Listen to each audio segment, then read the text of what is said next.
Hey guys, welcome back to another great game of CDH. I hope everyone is enjoying the spoilers from the new Doctor Who cards. There are definitely a few cards that I want to test, so check back in soon, as I know we'll definitely get a gameplay in featuring some of the new cards. Starting us off is Nybar on Extus Auroch. Mardu Summer might have ended, but that doesn't mean this can't bring the heat.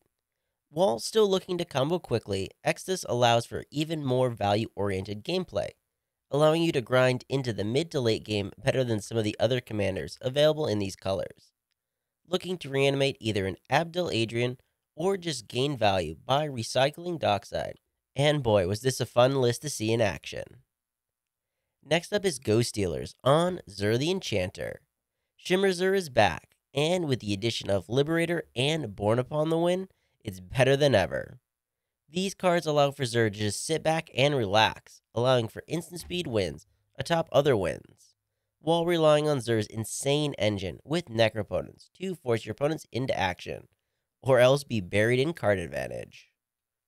In the third spot is Samurai Dancer on Malcolm Kediss, and yes, that name should sound familiar, as he's been putting up results with the list. But today he's brought the signature list, Malcolm Kediss. What can I say other than treasure, treasure, treasure? This deck makes mana. And while it doesn't draw cards from its commanders, it gets to play a bunch of curiosity effects to draw you 3 with both commanders out, and comboing with Niv Mizzet or Glinthorn, which in itself is an easy 2-card combo with Malcolm. And bringing up the rear is Hidden on Sisay Weatherlight Captain. Sisay Tutor Chains is a 5-color mid-range combo list. Yes, it might not be the fastest deck, but oh man, does this deck have answers. And with Sisay's ability to grow and tutor cards, it's insane, and always a threat just given a bit of time. But without further ado, let's get onto the gameplay.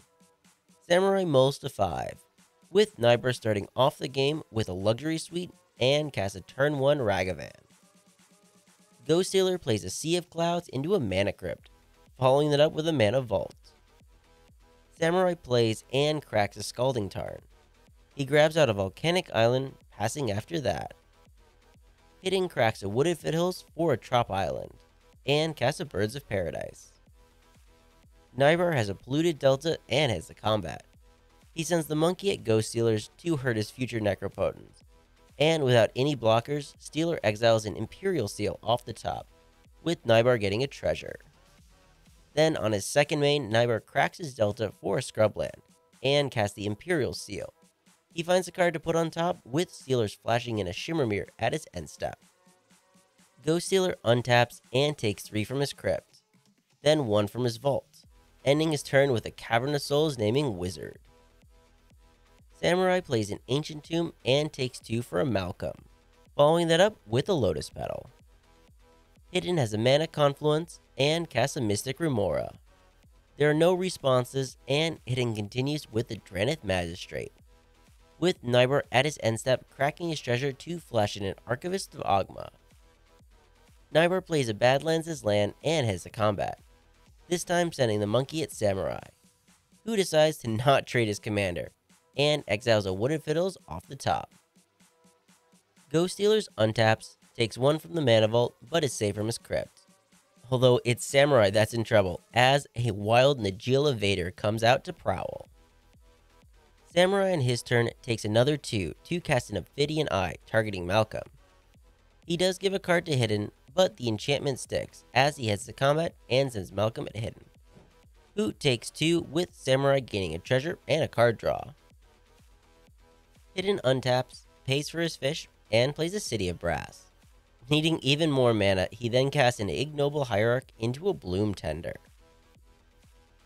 Nybar starts off with combat and sends the Monkey back at Samurai, this time exiling a Daze off the top, with Nybar on his second main casting a Dockside Extortionist. Not wanting him to get 7 treasures, Samurai responds by cracking his treasure to cast a March of Swirling Mists, exiling an Arcane Adaptation to phase out Malcolm and the Shimmer Mirror. This does give a card to Hidden off the fish, but limits the Dockside to 4 treasures. Nybar now has a total of 6 treasures and cracks 3 of them to help cast the One Ring. Hidden draws. Damn, this deck run interaction. The ring resolves with Nybar tapping it to draw 1, and Ghost Stealers at his end step Mystical Tutoring. Hidden gets to draw again, with Stealers finding an Adnos to put on top this time, giving a card to Nybar off his Archivist. Ghost Stealers is fine from his crypt, but takes 1 from the vault. He decides to start off with a Silence. Hidden draws, and then responds with the Force of Will, exiling a Kiora to do so. But responding to this, Ghost Stealer flashes in a Fellwar Stone, giving another card to Hidden. Next up is a Culling the Weak on a Shimmer Mirror. Hidden draws, and still with the Silence on the stack, Ghost Stealer casts his Tutored Adnos. Hidden draws, but the Adnos resolves, with Stealers starting to reveal cards and lose life. He does hit some cool value pieces, but doesn't actually have the win right now, and stops at 9 life, which coincidentally is the amount of power on the battlefield. The Silence finally gets countered, with him playing an Ottawaru as land, and ending his turn with a Mystic Remora, giving another card to Hidden. Samurai untaps, his commander phases in, and he plays a snow-covered island. Then for 3 mana he casts a Goblin Matron, which searches out a Dockside, giving another card to Nybar off the Archivist. The Dockside is cast, with Nybar choosing not to crack any of his treasures in response. Samurai gains 9 treasures and moves to combat. He sends Malcolm at Ghost Stealers for 2 damage and another treasure, with Samurai on his second main casting a Consecrated Sphinx, and following it up with a Soul Ring.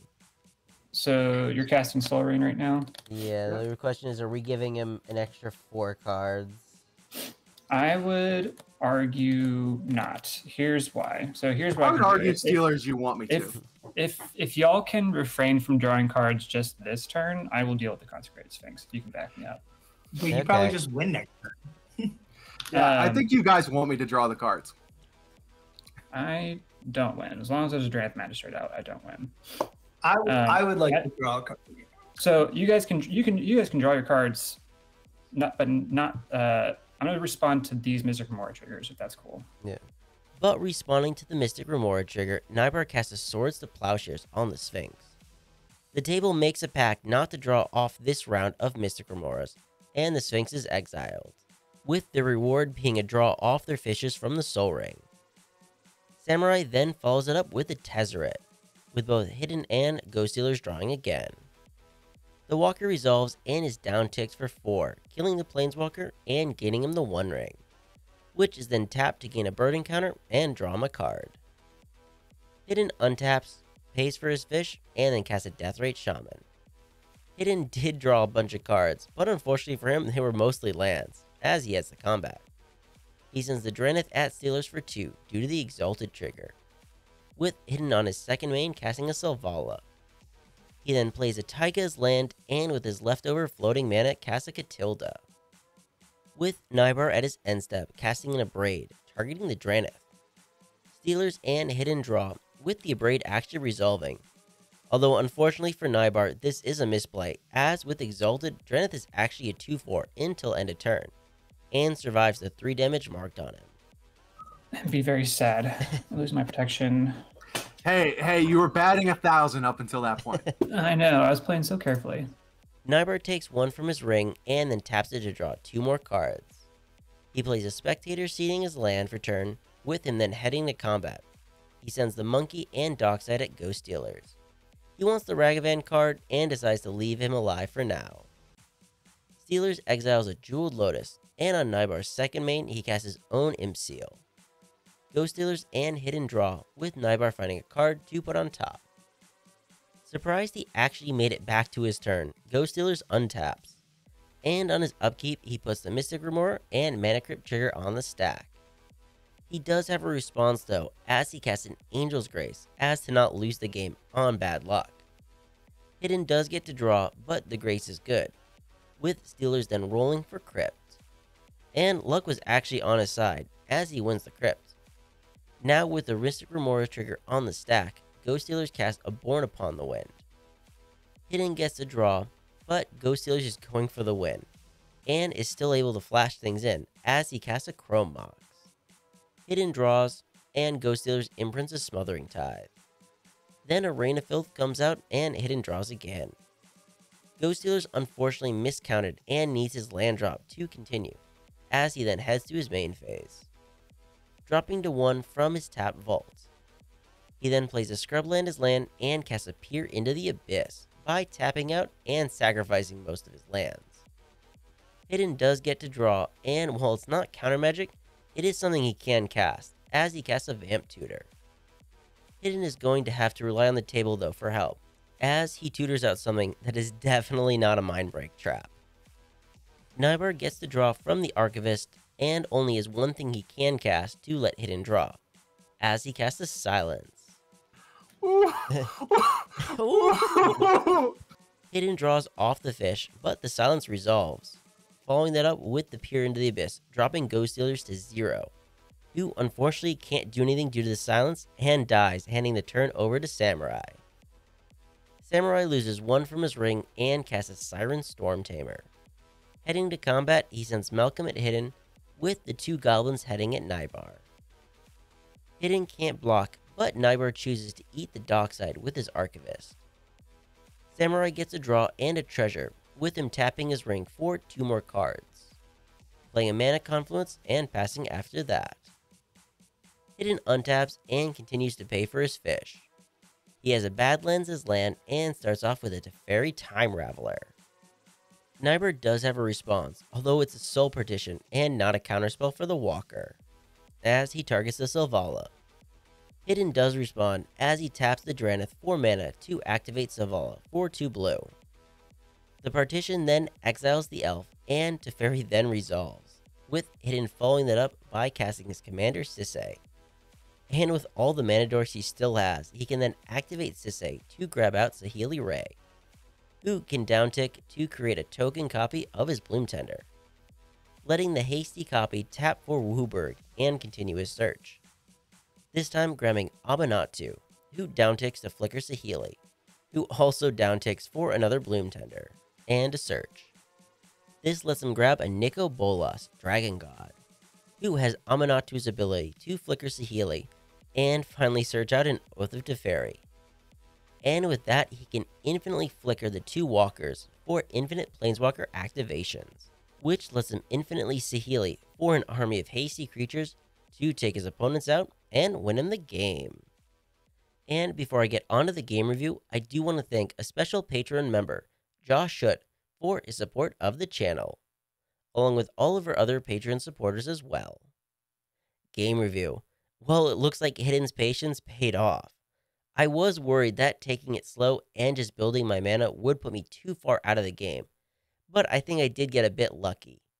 Ghost Stealer's Adnaz turned into a Sad Naz, and even with the extra spicy Angel's Grace, he was definitely a bit too reckless, especially when it seemed like his plans were always a mana short. As for Nybar, he played clean minus the Abrade play, and I can't wait for that rematch so I can see the full deck play out. And as for Samurai, I think what did him in was the mold of 5. And with both me and Ghost Stealers being responsible and not letting him draw cards off the Consecrated Sphinx, he just wasn't able to rebuild fast enough. Overall, it definitely was the added card from the Mystic Grimoire that kept me secretly in the lead, even if my plays didn't seem to have that much of an impact. And as always, I want to thank all the players who joined for the games. And remember, never give up, even if you're dead on board. I'll see you guys later.